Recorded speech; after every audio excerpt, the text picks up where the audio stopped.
Hey everyone, this is Ivana, an AmeriCorps member at the North Carolina Coastal Land Trust, and today we're going to be learning how to watercolor paint a Venus Flytrap. Here's the supplies you'll need to get started. Some watercolor paper, some painter's tape, a watercolor set, a pencil, a pen, some brushes, a few different sizes works great, a glass of water, and a paper towel or rag. So let's get started with our sketch next. I'm going to start roughly adding in the shape of the Venus flytrap. So that's going to consist of 6 different leaf blades and 2 at the bottom. Next I'm going to go in and really start adding the depth to the leaf blade. So I'm sort of adding a extended heart shape to each leaf blade all the way down to the base. And I wanted to make sure that I added these 2 at the bottom because Venus flytraps in the wild are very small and close to the ground. So oftentimes you'll see them really close to the forest floor, and they're rather shallow, way smaller than people think as well. Now I'm going to be adding in the shape of the actual flytrap, and it's really like the shape of a D. So roughly sketch forwards and backwards Ds with a little bit of curve on the spine. The mouth part of the Venus flytrap is what most people think about when you think of a Venus flytrap. This is the part that has the trigger action and actually captures any sort of insects that come in and get inside the mouth.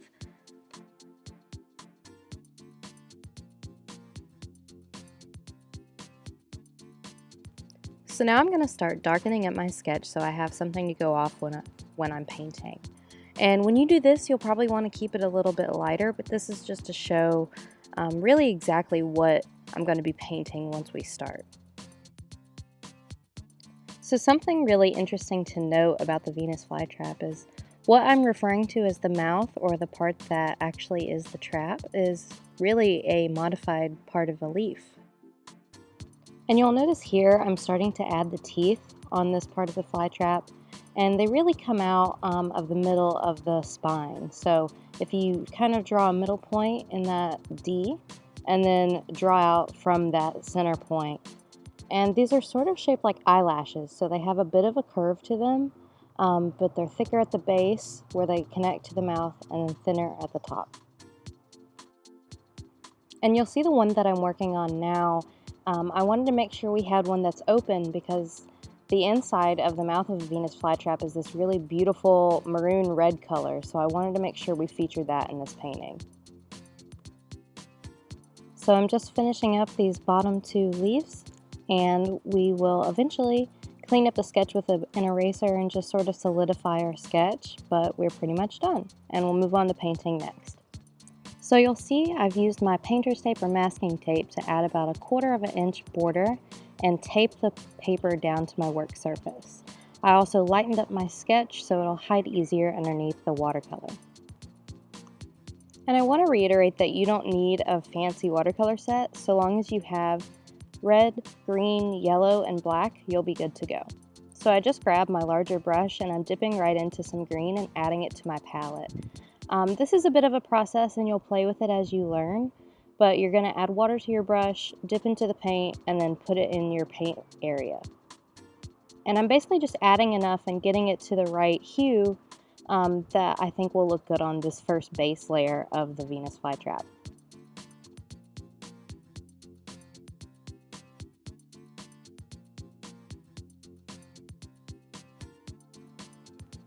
So once you get a good green color that you're happy with, we're going to dip our paintbrush into the water and add a layer of water on our first leaf blade.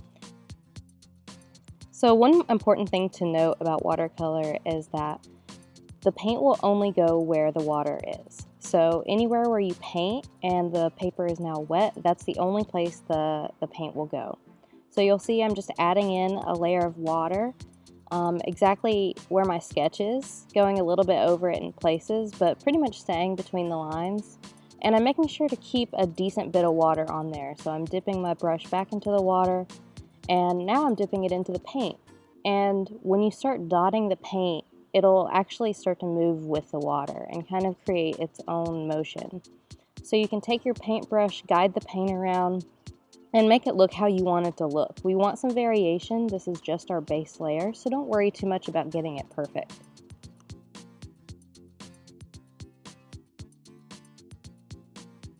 And as I mentioned earlier, this base layer does not need to be perfect, so feel free to play around. You'll notice that I'm adding just a few different dots of paint, sort of giving it a little bit of variation. I'm going to switch to a smaller brush now, and this is just to get a little bit of finer details, but if you don't have a fine brush, don't worry about it. So I'm going to dip right into my green paint and add those teeth. You can do this by dragging the paint from the mouth of the Venus flytrap where it still has a little bit of wet paint sitting, or you can do it the other way, which you'll see me switch to in a second. It's whatever is easier to you. It's not going to affect the end outcome at all.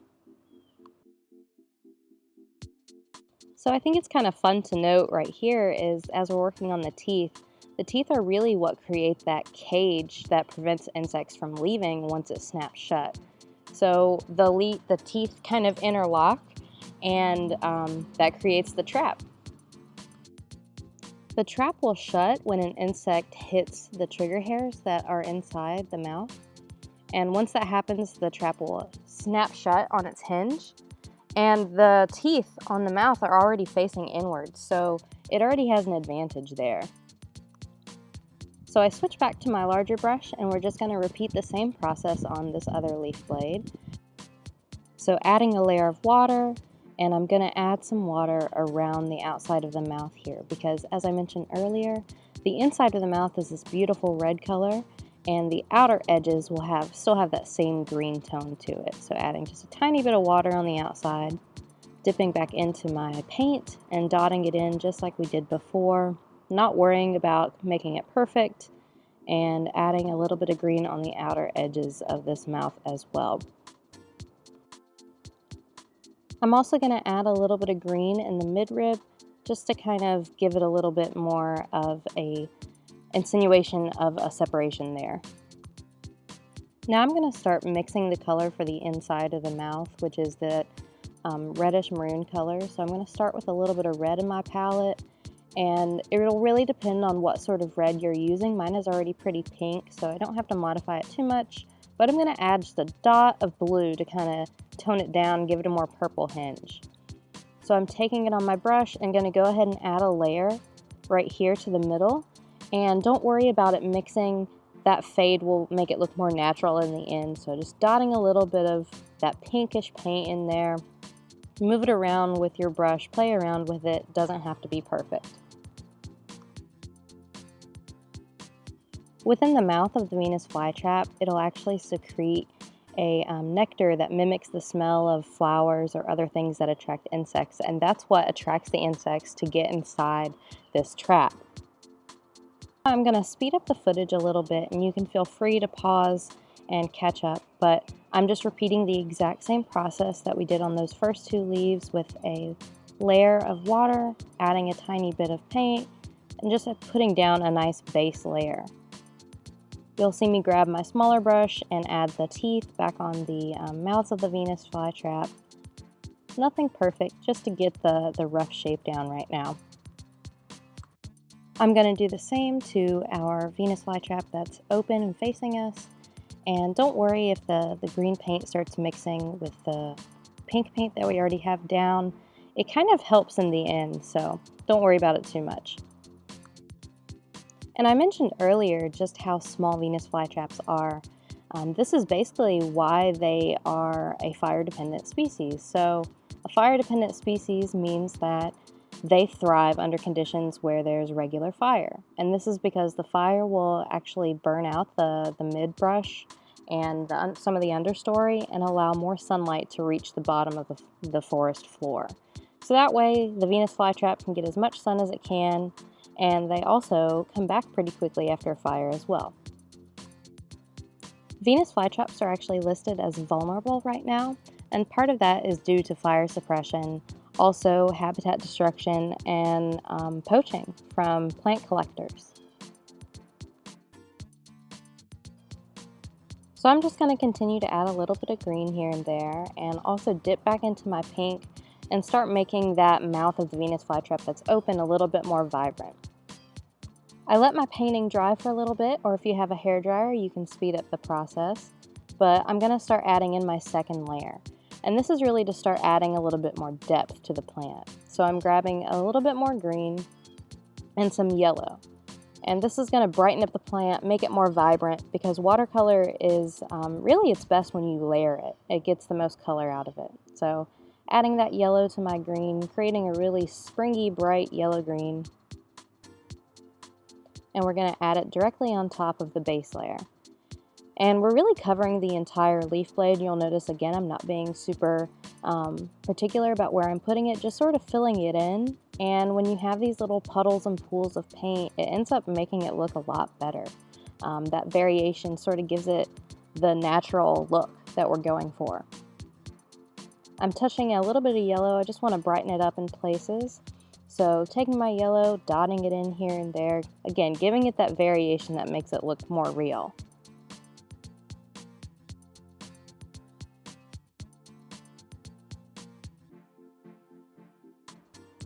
I'm just going to keep adding in that yellow, going over our base on every single leaf blade and working it in, dotting in some more yellow-green here and there, making it just have that variation.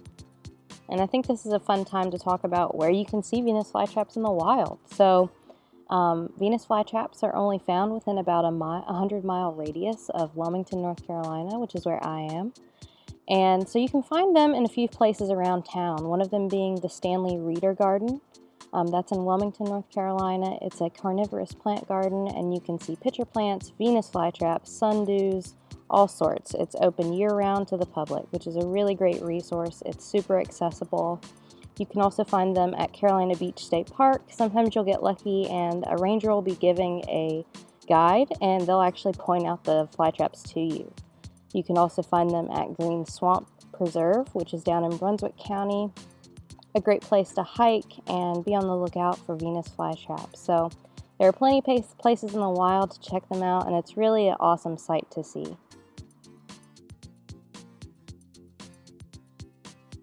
One of the reasons you'll find Venus flytraps in this area of the Carolinas is because they live in nutrient-poor, acidic soils, and that is actually why they evolved to eat insects as a way to make up for a lack of nutrients in the soil that they were in, which is a really cool adaptation and help them become a thriving plant in this area. They also flower and are pollinated just like any other flowering plant. So in the spring, you'll sometimes find them with these rather tiny white flowers that come out of stalks from the base. And here you'll notice I'm just taking my smaller brush, adding in more of that yellow-green paint to the teeth, and again, just making it a little bit more vibrant.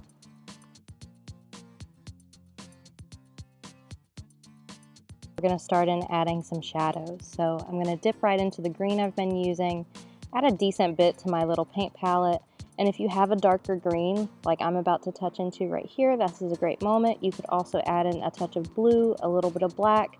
You just want it to still be green, but have a darker hue to it. So I'm going to start adding in that darker green really to the base of the plant. You'll notice I'm working it up from the bottom and gently guiding the paint upwards. We want to focus the darkness down towards the bottom. So dipping into the dark green, adding it in little dots and dragging it upwards is kind of the motion that I'm going to be doing for a little bit here. And again, it doesn't have to be perfect. Part of the beauty of painting any sort of natural subject is that they aren't perfect, and we can kind of add in a little variation and make it our own. And I'm adding a little bit of green up at the mouths, focusing it on where it connects to the leaf blade. And again on these smaller two at the bottom, going to darken up the edges of the mouth of the one that's open and facing us. And just dotting it in here and there wherever I see fit. I'm going to add a little bit to the middle to sort of give the impression of a vein going through the leaf blade. Nothing too dark right now.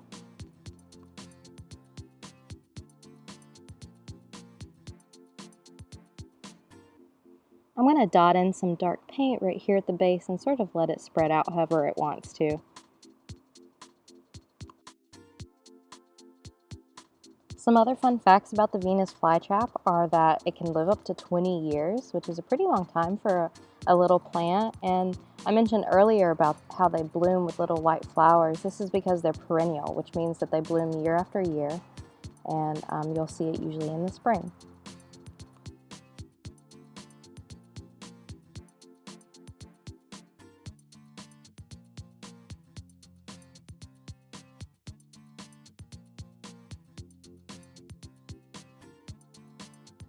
And one thing to note about watercolor is usually when it dries, it lightens up a bit, so that's something to consider.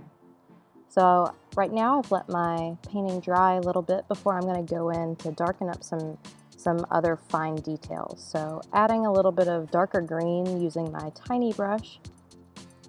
And I'm going to use this color to really add in, like I said, the details. So putting it in on that vein area of the leaf right in the middle. And I'm going to do that to each of the leaf blades. Dipping in when I need a little bit more paint. You can always add more paint, it's harder to take away. I'm going to add in just a few little lines to kind of show where that midrib is in the mouth, where it hinges open. Adding some right here in the open mouth, and darkening the edges as well.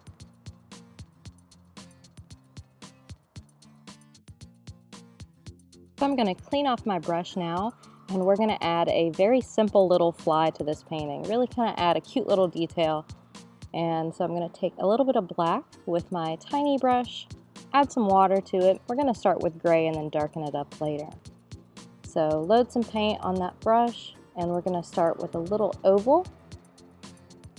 Fill that in, add a tiny little head, add some wings, some little legs, and oh, I forgot a wing, so add that one in. You want 2 wings. And he is done. So this is a completely optional step, but Venus flytraps are pretty waxy, so I like to add a highlight. You'll notice I'm using some white ink, and I'm gonna add some water to it, but you can use any sort of white paint. If you have white watercolor, just don't dilute it. And we're just gonna add in a few little highlights here and there to kind of mimic that waxy sheen. Adding them where the light would naturally hit. Doesn't have to be perfect, sometimes the less is better. But just adding it right at the very high points of the plant.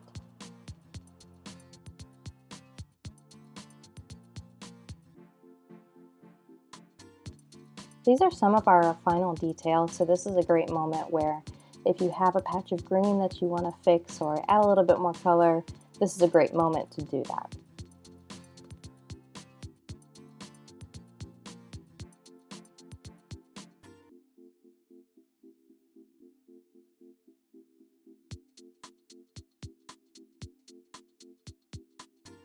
And I want to darken up the fly just a little bit, so I'm going to rinse my brush and dip back into the same black we were using and just go right over top of the body and the head.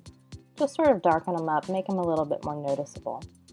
I'm also going to clean that same little brush, dip back into the pink, and add it to the middle of the mouth that's open.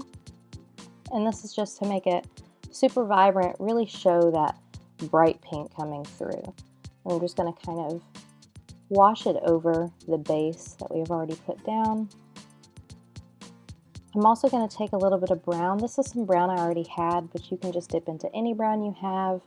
Add maybe a little bit more black. We're just going to add a little bit of a background for the Venus flytrap to sit on. So I've got a kind of dark brown here, and I'm just going to gently wash it sort of horizontally underneath the Venus flytrap just to give an impression of the ground. Also going to dip back into the paint and sort of dot it in to make it have that variation, give it a little bit more of that soil look. And no painting is finished without the final step. Grab your favorite pen and sign your name in the corner. And with that, we're finished. I hope you've had a great time learning how to paint a Venus flytrap and learn a few fun facts in the process. Thanks for joining us today, and we'll paint with you next time.